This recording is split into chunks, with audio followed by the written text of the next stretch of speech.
जो संविधान सभा में जो बड़े बड़े नेता शामिल हुए थे ना, उनके बयान अगर आप पढ़ेंगे तो आप हैरान हो जाएंगे।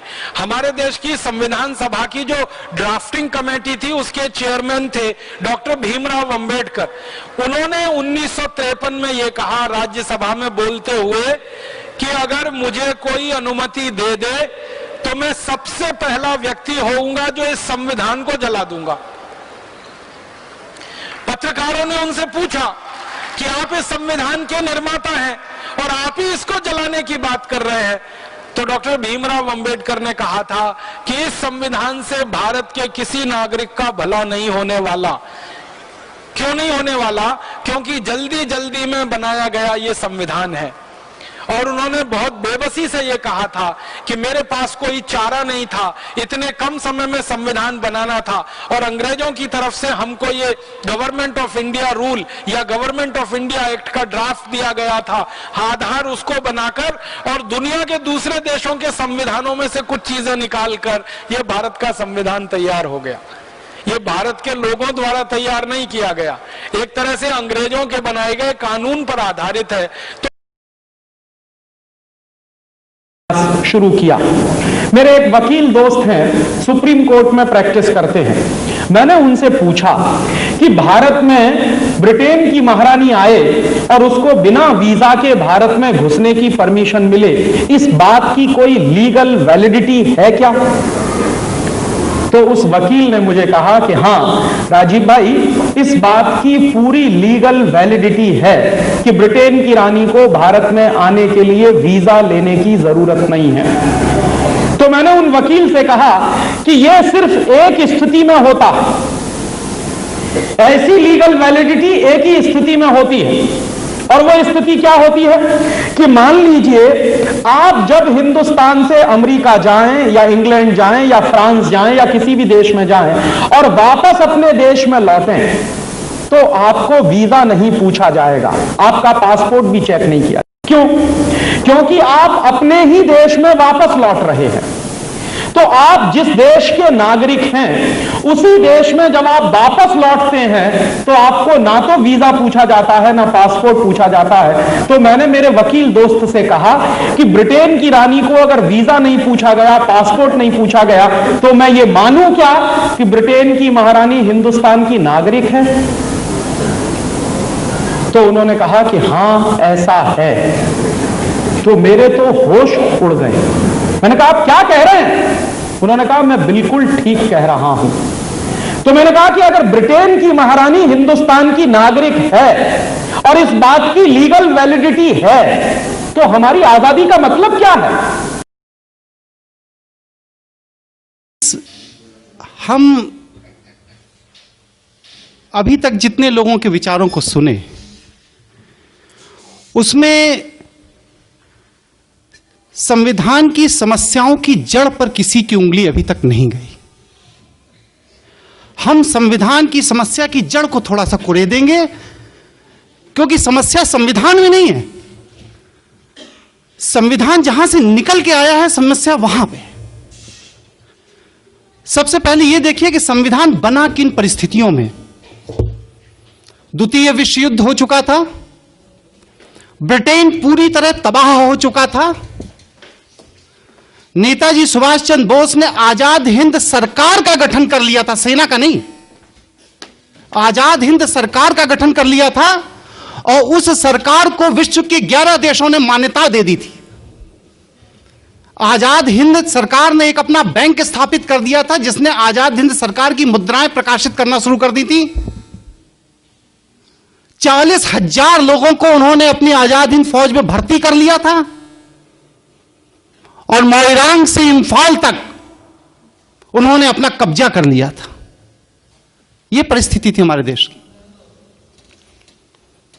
बंगाल का हर इंसान नेताजी सुभाष चंद्र बोस के स्वागत के लिए अपने दरवाजे पर हथियार लेके खड़ा था कि नेताजी की फौज आ जाए और मैं उसके साथ हिंदुस्तान के अंदर से अंग्रेजों को भगाने के लिए निकल पड़ूंगा। यह परिस्थिति थी हमारे देश की। हमारे देश के अंदर फरवरी 1946 में नौसेना ने विद्रोह कर दिया था। अंग्रेज परस्ती से इंकार कर दिया था नौसेना ने। अप्रैल 1946 में ब्रिटिश इंडिया की पुलिस ने हड़ताल कर दी थी। जुलाई में डाक विभाग ने हड़ताल कर दी। जिस डाक विभाग के बड़े बड़े चर्चा अभी करके गए हैं, उस डाक विभाग ने अंग्रेजी की दासिता से इंकार कर दिया था। उसने कहा था मैं नहीं मारता ब्रिटिश गवर्नमेंट की सरकार को। रेल ने अगस्त 1946 में हड़ताल का नोटिस दे दिया था ब्रिटिश गवर्नमेंट को। 1964 में जब एटली, जो उस समय ब्रिटेन के प्रधानमंत्री थे, वो जब भारत आए और बंगाल के गवर्नर के राज्यपाल भवन में रुके, तो उन्होंने कहा कि हिंदुस्तान को आजाद करना हमारी मजबूरी थी। इसके साथ बहुत लोग मेरे इस विचार से असहमत होंगे, लेकिन मैं फिर भी इस बात को कहता हूं कि भारत की आजादी का श्रेय किसी भी भारतीय नेता को नहीं जाता। भारत की आजादी का श्रेय एडोल्फ हिटलर को जाता है। अगर एडोल्फ हिटलर ने द्वितीय विश्व युद्ध में ब्रिटेन की अर्थव्यवस्था को ध्वस्त न कर दिया होता, तो आज भी ब्रिटेन की सरकार हमारे ऊपर शासन कर रही होती। एडोल्फ हिटलर ने अगर जापान को निर्देशित करके नेताजी सुभाष चंद्र बोस को आजाद हिंद सरकार बनाने के लिए बाध्य न कर दिया होता, तो आज भी भारत के ऊपर ब्रिटिश का शासन होता। ये विश्व स्तरीय परिस्थितियां थीं, जिन परिस्थितियों में हमारा संविधान निकल के आया। कैबिनेट मिशन भेजा गया, उसने यहां पर आकर विभिन्न नेताओं से चर्चा की, बातचीत की और जाकर रिपोर्ट सबमिट की उसने बाकायदे कि भारत के अंदर एक नेहरू ही एक ऐसा नेता है जो कमजोर व्यक्तित्व का है और उसको किसी भी महिला के माध्यम से पटाया जा सकता है। रिपोर्ट सबमिट की, ब्लैक एंड व्हाइट में, वहां के पार्लियामेंट्री डिबेट में। और बस इन नेहरू को पटाने के लिए माउंटबेटन को इस्तेमाल किया गया। उस समय वो वर्मा ने लड़ाई कर रहे थे, उसकी अध्यक्षता कर रहे थे, उनको वहां से विड्रॉ किया गया और बेबिन को यहां पर, जो कि इस समय यहां का वाइसराय था, उसको विड्रॉ करके माउंटबेटन को, एडविना और उनकी बेटी पामिला, इन तीनों को भारत में तैनात किया गया और एडविना को प्रोजेक्ट दिया गया कि 2 साल के अंदर बस हिंदुस्तान की तबाही का 2 साल के लिए तुम्हें मौका दिया जाता है। हम लोग बड़े गर्व से कहते हैं कि भारत का संविधान अंबेडकर जी ने बनाया। गलत है सूचना। भारत के संविधान निर्माण के लिए 6 कमेटियों का गठन किया गया था और भारत का संविधान जो निर्मित होकर के आया, जो बाहर निकल के आया, वो भीमराव अंबेडकर की देन नहीं थी, जवाहरलाल नेहरू की देन थी। जवाहरलाल नेहरू ने जो कार्यकारिणी समिति का गठन किया, उस कार्यकारिणी समिति में उनके साथ में कौन कौन था? आसफ अली, के एम मुंशी, के टी शाह, के शांताराम, हुमायूं कबीर, डी आर गाडगिल। इन 7 लोगों ने मिलकर के भारत के संविधान के प्रारूप को रचा था। डिबेट हो जाने के बाद अंबेडकर को दिया गया कि अब इसका फाइनल शेप आप बनाओगे। और जवाहरलाल नेहरू को अपनी योग्यता पर विश्वास नहीं था। वो इस संविधान का प्रारूप एक ब्रिटिश विद्वान सर इवोर जेनिंग के माध्यम से तैयार कराना चाहते थे, लेकिन गांधी के विरोध पर उन्होंने इस संविधान को अपनी इस कमेटी के माध्यम से गठित किया और मिस्टर बी एन राव ने 27 अक्टूबर 1947 को भारत के संविधान का प्रारंभिक प्रारूप रखा, जिसके अंदर 443 अनुच्छेद थे और 13 अनुसूचियां थी। बात को इसी पर डिबेट हुई। हमारे यहां से कहा गया है साहब भारत के संविधान में विश्व के बड़े बड़े देशों से बड़ी बड़ी चीजें ले ली गई। हमने सूचीबद्ध किया। संवैधानिक आपका पार्लियामेंट्री सिस्टम जो है वो ब्रिटेन से लिया गया, जिसके हम गुलाम थे। मौलिक अधिकार, संविधान की सर्वोच्चता, संघवाद में उपराष्ट्रपति, वित्तीय आपदा, ये सब हमने अमेरिका के संविधान से लिया। अमेरिका का संविधान क्या है? ब्रिटिशर्स जिन्होंने जाकर के वहां से इनको फ्रांसीसी स्पेनिश को भगा दिया था और यूरोपियों ने जाकर के वहां कब्जा कर लिया था। यह ब्रिटेन का ही तो उपनिवेश था अमेरिका। ब्रिटिश मानसिकता के लोगों ने ही तो स्पेनिश को अमेरिका से भगा करके वहां पर कब्जा कर लिया। अमेरिका का वास्तविक मूल निवासी जो रेड इंडियन था वो आज अमेरिका में नहीं है। तीसरा, कनाडा ब्रिटिश उपनिवेश। चौथा, आयरलैंड ब्रिटिश उपनिवेश। ऑस्ट्रेलिया ब्रिटिश उपनिवेश। पश्चिम जर्मन ब्रिटिश उपनिवेश। हमने कब बाहर से ले लिया? हमने सब कुछ वहीं से लिया जैसा ब्रिटिश की सरकार चाहती थी। रही भारत के संविधान के अंदर की बात, तो मैं ये पूछता हूं संविधान की दुहाई देने वालों से कि भारत के संविधान में भारत को राष्ट्र कहकर के कहां संबोधित किया गया है, वो हमें आर्टिकल बताने का कृपा करें।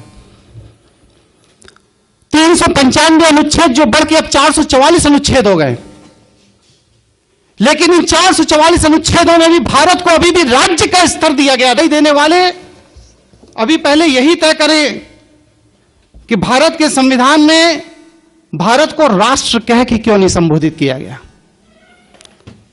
इसका सीधा साधा जवाब जो मैं समझता हूं कि आज भी भारत ब्रिटिश कॉमनवेल्थ के दायरे में ब्रिटिश का उपनिवेश है।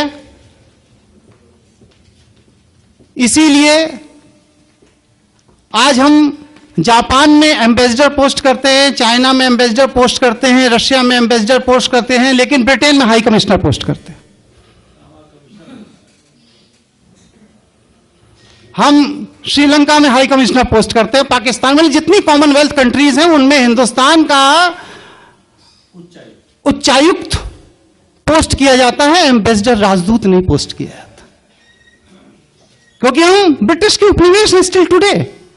जनरल क्लॉजेज एक्ट का सेक्शन 3 सब क्लॉज 6 देखिए, उसमें साफ साफ लिखा है भारत के अंदर जहां भी केंद्रीय सरकार के कानून लागू होंगे वो सब ब्रिटिश उपनिवेश के अंतर्गत माना जाएगा। साफ साफ लिखा है। स्टिल टुडे आज की जो आपकी नागरिकता अधिनियम है उसमें देखिए सेक्शन 10 सेक्शन 11, आप तो महारथी हैं पांडे जी इसके, उसमें साफ साफ लिखा है कि कॉमनवेल्थ कंट्री का कोई भी नागरिक उस नागरिकता के आधार पर भारत का के अंदर कॉमनवेल्थ कंट्री की नागरिकता रखता है। आज तक हमारे भारत के संविधान में नागरिक शब्द को ही डिफाइन नहीं किया गया। नागरिक शब्द की ही डेफिनेशन हमारे कॉन्स्टिट्यूशन में नहीं है। अभी दीक्षित जी चर्चा करके गए, हम भारत के लोग, हम भारत के लोग। अरे कॉन्स्टिट्यूशन के अंदर इटसेल्फ लिखा हुआ है कि this constitution is established as by law, not by the Indian people. हमने बस सिर्फ इस संविधान को अंगीकृत किया है, आत्मसात किया है। जैसा मेरे ऊपर थोप दिया गया हमने स्वीकार कर लिया। और उसको स्वीकार करने वाले वो कौन से लोग थे? ये वो लोग थे जो ब्रिटिश परस्त थे। इन लोगों को हिंदुस्तान के आम आवाम ने कभी भी इस संविधान को स्वीकार करने का कोई अधिकार नहीं दिया था। मैं पूछता हूं कि एक संविधान बनाकर मैं ले आऊं और कहूं भारत में लागू कर दिया जाए तो क्या मेरे कहने से लागू हो जाएगा?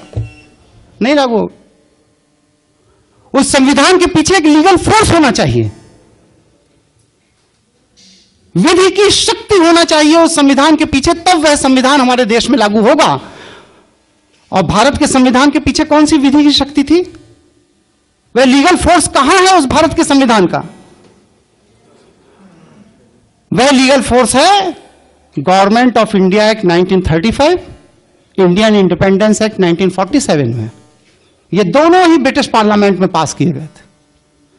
भारत के संविधान के पास जो आज विधिक शक्ति है, वो विधिक शक्ति भारत के संविधान की देन नहीं है, भारत के लोगों की देन नहीं है, भारत की जनता की देन नहीं है, बल्कि इंडियन इंडिपेंडेंस एक्ट 1947, भारतीय स्वतंत्रता अधिनियम 1947 के तहत ब्रिटिश पार्लियामेंट द्वारा दी गई विधिक शक्ति है, जिस विधिक शक्ति के तहत आज ये सत्ता में बैठे हुए लोग हमारे ऊपर शासन करते हैं। हमारे यहां मंत्रियों का कोई क्वालिफिकेशन नहीं है।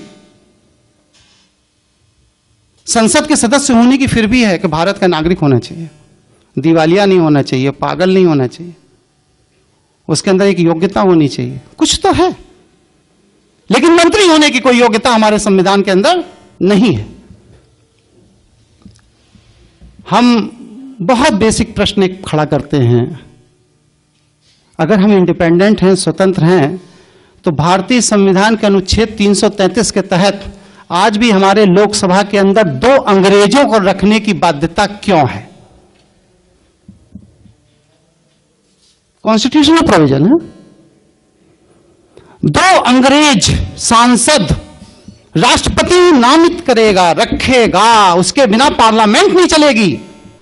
आज भी भारतीय संविधान के अनुसूची 8 में जो 22 भाषाओं का वर्णन है, उसमें अंग्रेजी कहीं नहीं है, उसमें अंग्रेजी कहीं नहीं है।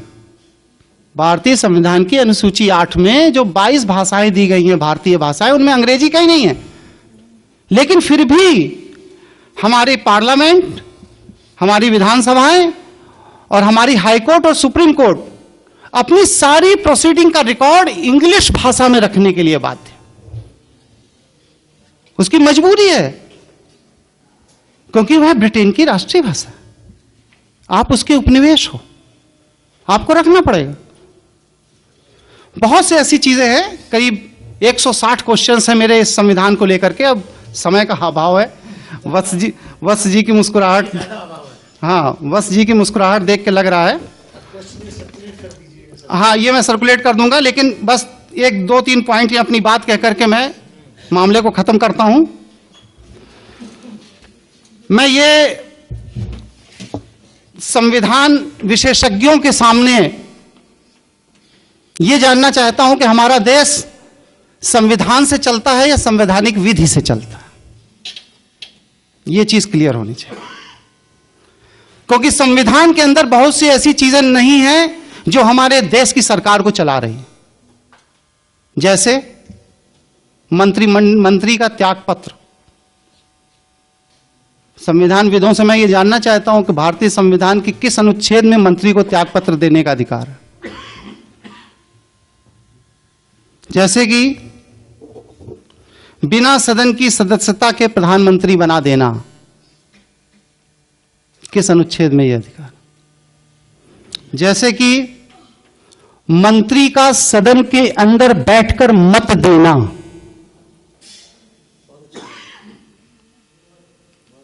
लेजिस्लेचर अलग है, एग्जीक्यूटिव अलग है। इसकी खिचड़ी कैसे बना दी जाती है? कॉन्स्टिट्यूशन में कहां प्रोविजन है कि मंत्री सदन के अंदर बैठ करके सांसदों के साथ मत देगा और बिल पास कर देगा?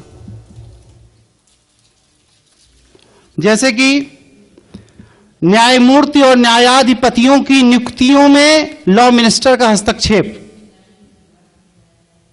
जब जुडिशरी इंडिपेंडेंट है, राष्ट्रपति और सीजीआई मिलकर के न्यायाधीशों की नियुक्ति कर रहे हैं, कॉन्स्टिट्यूशन में क्लियर कट प्रोविजन है, तो प्राइम मिनिस्टर हाउस और लॉ मिनिस्टर हाउस फाइल जाने और उनकी अप्रूवल की क्या जरूरत पड़ती है?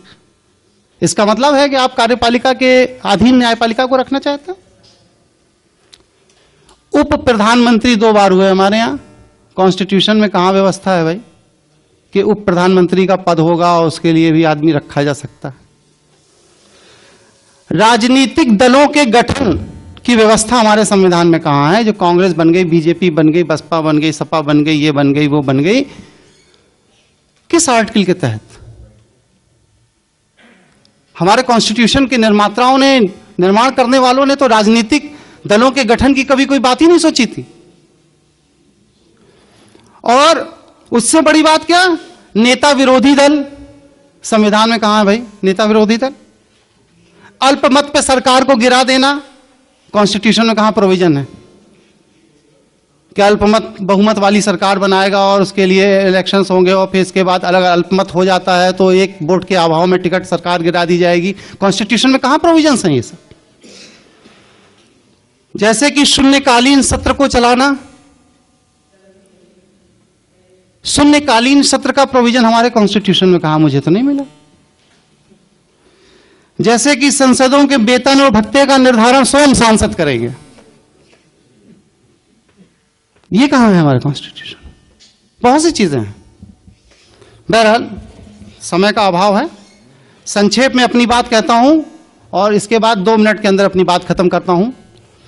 1885 के गदर के बाद W.H. व्यूम ने एक 1600 पन्ने की एक थीसिस सबमिट की थी, जिसमें उन्होंने ये बात कही थी कि भारत के अंदर दोबारा क्रांति ना हो, इसके लिए मैं कुछ फार्मूले दे रहा हूं।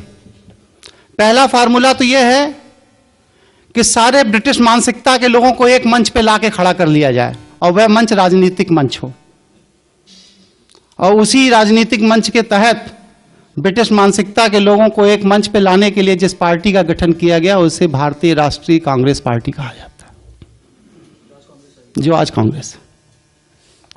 दूसरी बात, भारतीयों को बांटने के लिए धर्म, भाषा, क्षेत्र, जमींदार और किसान, पूंजीपति और श्रमिक, अमीर और गरीब, शिक्षित और अशिक्षित, हरिजन और सवर्ण के नाम पर समाज को बांट दो, इतने टुकड़े कर दो इसके कि ये कभी यूनाइट ना हो पाए, और जब ये यूनाइट नहीं होंगे तो क्रांति नहीं होगी, हमारा शासन चलता रहे। आज हमारी सरकार उसी पैटर्न पे चल रही है, उसी तरीके से चल रही है। और जहां तक भारतीय नागरिकता अधिनियम में अभी लेटेस्ट अमेंडमेंट आ गया है, for your kind information mister Pandey ji, कि 26 जनवरी 1950 से लेकर के 30 दिसंबर 1990 तक जो भी व्यक्ति विश्व में कहीं भी पैदा हुआ हो, अगर उसके मां या बाप भारतीय नागरिकता प्राप्त है तो वह आदमी ऑटोमेटिक भारत का नागरिक हो जाएगा।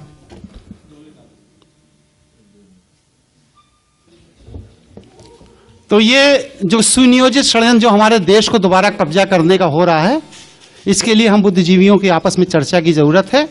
समय का अभाव है, लेकिन मैं एक अनुरोध करूंगा और इसके बाद अपनी बात खत्म करूंगा कि अगली बार 2 दिन का आप सत्र चलाइए और हर व्यक्ति को पूरी बात कहने का मौका दिया जाए। इसके बाद बात समाप्त करता हूं। धन्यवाद।